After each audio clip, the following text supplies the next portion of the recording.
Dans cette dernière vidéo, on va juste faire une petite modification sur le nombre d'astéroïdes pour que le jeu soit un tout petit peu plus intéressant à jouer, parce que là c'est vrai qu'il est quand même très facile, et je vais vous donner quelques pistes d'amélioration que vous pouvez éventuellement faire si vous voulez améliorer votre jeu et donc progresser en programmation, en développement de jeux vidéo en général, mais aussi avec l'œuvre 2D. Alors déjà, on va améliorer un petit peu le jeu parce que là ce qu'on voit c'est que globalement il y a quand même peu d'astéroïdes et donc du coup c'est vrai que c'est assez simple hein, parce que si je reste au mieux comme ça, si j'ai un peu de chance, je vais m'en sortir.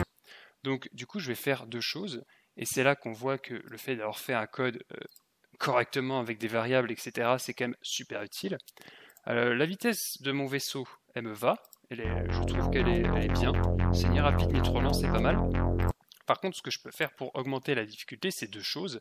C'est augmenter la vitesse des astéroïdes et augmenter leur nombre.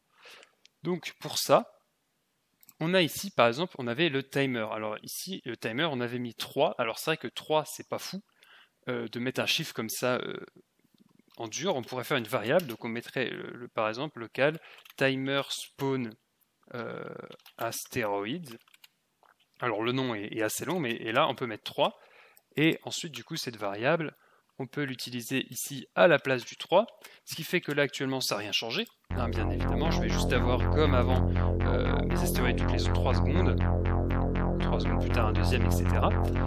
Mais l'avantage, c'est que vaut mieux toujours utiliser des variables que des nombres magiques comme ça dans le code, on ne sait pas trop d'où ils viennent.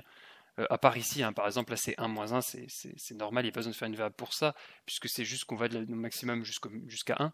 Mais pour ce genre de choses, c'est mieux d'utiliser une variable, tout simplement parce que comme ça, j'ai pas, si j'utilise à plusieurs endroits dans le code, et ou même si j'utilise qu'une seule fois, j'ai juste du coup à venir et me dire, bon en fait j'en veux toutes les 2 secondes, je mets 2, et là hop, et ben on va avoir des astéroïdes toutes les 2 secondes, donc le jeu va déjà être un petit peu plus difficile, voilà, parce que maintenant on a plus d'astéroïdes.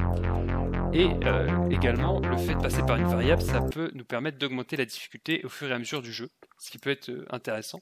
Et le deuxième truc que je voulais faire, c'était augmenter la vitesse des astéroïdes. Donc là, la vitesse, elle est gérée dans le create astéroïde, il faut que je le trouve, voilà, elle est là. Donc là, par exemple, vous voyez, on a une speed de 2. Alors, je pourrais augmenter la vitesse, mais pour rendre le jeu un tout petit peu plus intéressant, quand même, ce que je pourrais faire, c'est faire de l'aléatoire, comme on l'avait fait, je ne sais plus où on l'a fait, mais on l'a fait à un moment, probablement ici, voilà. Ici, vous voyez, quand on insère l'astéroïde, on lui mettait de l'aléatoire pour sa ligne, pour sa position verticale dans la map. Donc, avec le love.mat.random, on peut faire pareil ici. Donc à la place de la vitesse, au lieu de mettre juste 2, on peut faire un love.mat.random. Et là du coup il veut un minimum et un maximum. On peut dire que par exemple le plus lent c'est 2 et le plus rapide c'est 4. Et du coup il va nous générer des astéroïdes qui vont être globalement plus rapides. Et il y en a qui vont être vraiment très rapides. Et il y en a qui vont être vachement plus rapides que les autres. Vous voyez, ça apporte de la... J'ai déjà perdu du coup. Ça apporte de la diversité de mettre du random comme ça. Peut-être que 4 c'était un peu exagéré, puisque du coup ça permet que le joueur ne peut pas 100% savoir ce qui va se passer, puisque là ouais, il y a un astéroïde qui est vachement plus rapide que l'autre, et du coup il va passer par-dessus les autres, etc. Donc peut-être que 4 c'est un petit peu exagéré, mais en tout cas voilà, vous avez l'idée. On peut mettre un petit peu de random pour ajouter un peu de difficulté, sachant que l'avantage du random, si vous passez par love.mat.random, c'est que ça va être un vrai random entre guillemets. Si vous n'utilisez pas le random de love, vous faites juste mat.random il me semble, et bah du coup en fait ça va être de l'aléatoire mais qui va être toujours le même à chaque lancement du jeu. C'est-à-dire que en gros la première fois ça sera égal à par exemple 2, ensuite 3, ensuite 4, et à chaque fois que vous lancez le jeu, ça sera toujours le même ordre d'aléatoire 2, 3 et 4. Alors qu'avec un love.mat.random, ça génère automatiquement une graine aléatoire, et ce qui fait qu'à chaque lancement de jeu, ça sera totalement aléatoire. Encore une fois, hein, si vous voulez en apprendre plus sur les fonctions précises, n'hésitez pas à consulter la documentation de l'œuvre 2D, elle est bien faite pour vous en apprendre plus à ce niveau-là. Donc maintenant qu'on a un jeu qui est un petit peu plus intéressant, peut-être même un peu trop rapide sur certains astéroïdes, on peut ajouter quand même pas mal de trucs au jeu. Donc je je vais faire un petit screen ici. Alors, on va quitter le jeu aussi parce que la musique est sympa, mais ça tape un peu sur le système.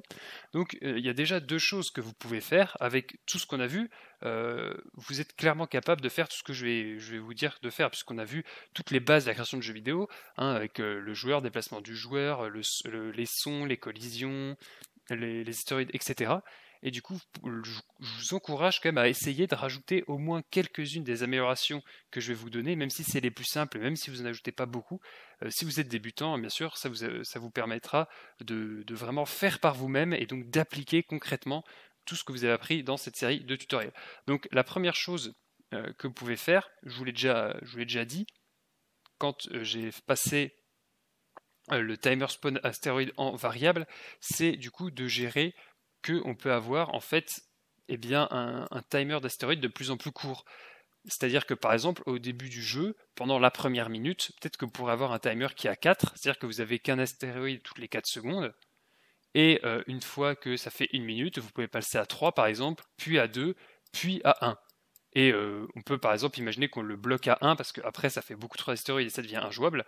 Donc vous pouvez vous baser par exemple sur le score. Pour faire ça, vous faites juste une condition. Si le score est inférieur, je sais pas, à 60, alors du coup le timer spawn astéroïde est égal à 2, sinon il sera égal à 3, etc. Alors bien sûr, vous ne pouvez pas faire votre condition ici parce que ça c'est exécuté qu'une seule fois au début du jeu. Mais vous pouvez le faire ici, par exemple dans le update. Alors c'est pas fou puisque ça sera pas très optimisé, mais ça marche quand vous débutez. Faut faire des trucs simples sans que ça soit ultra optimisé non plus, tant que ça fait pas juste tout planter. Donc ça c'est une première piste, d'avoir de plus en plus d'astéroïdes en fonction du temps. Comme ça c'est une variable, vous pouvez tout à fait le faire. Une deuxième piste, ça serait aussi d'avoir la vitesse des astéroïdes qui serait par exemple de plus en plus rapide au cours du temps. On peut jouer du coup sur le random ici. Ici, on pourrait par exemple passer un deuxième paramètre, par exemple, je sais pas, speed min et speed max. Et à la place ici d'avoir le 2 et le 4, on pourrait avoir du coup speed min et speed max. Et du coup, dans la fonction où on crée les astéroïdes ici, vous pourriez gérer des variables différentes en fonction du score, par exemple, de où on en est, dans le jeu. Même idée que pour le nombre d'astéroïdes. Donc ça serait pour rendre le jeu plus difficile au cours du temps, parce que dans les jeux vidéo, c'est généralement ça, c'est de plus en plus difficile. Également, une autre amélioration, ce serait d'avoir des menus. Vous pourriez en avoir deux. Un menu d'accueil qui afficherait juste, par exemple, le titre du jeu, et qui dirait juste appuyer sur espace pour lancer le jeu. La gestion des touches, on l'a déjà vu avec le déplacement du joueur, et vous pourriez avoir un menu de game over entre guillemets qui afficherait le score à l'écran en gros par exemple et qui dit appuyer sur une touche pour rejouer. Alors la gestion de menu c'est un peu plus compliqué parce que en fait il suffirait, en soi c'est pas compliqué, il suffit juste d'afficher l'image de votre menu en gros. Mais sauf qu'en fait, il faudrait gérer un update spécifique au menu et un draw spécifique au menu pour éviter qu'il fasse en boucle ce draw-là et cet update-là dans le fond. Si jamais, non, ça c'est pas l'update, c'est le love, cet update-là, voilà, dans le fond, même si vous avez le menu. Donc ça, c'est si vous êtes un petit peu plus avancé en programmation. Sinon, vous pouvez toujours essayer en regardant sur Internet, un peu sur des forums, etc., comment les gens ont fait. Globalement, l'idée c'est d'avoir en fait deux updates, une fonction qui s'appelle update menu, une fonction qui s'appelle update jeu, et en fonction de si vous êtes dans le menu ou dans le jeu, vous faites tourner un update ou l'autre, tout simplement. Mais si vous êtes totalement débutant, c'est normal que ça semble flou pour vous. Déjà, si vous êtes totalement débutant, essayez d'augmenter le nombre d'astéroïdes et leur vitesse au cours du temps, ça sera déjà pas mal. Ce que vous pouvez faire également, en plus des menus, c'est de changer changer le déplacement du joueur. Par exemple, d'avoir un déplacement shifté. Là, actuellement, quand on appuie sur la flèche du haut, on monte, et quand on lâche, on s'arrête. Et quand on appuie sur flèche du bas, on descend, et quand on lâche, on s'arrête. Ce qui pourrait être intéressant de faire, c'est que quand on appuie sur flèche du haut,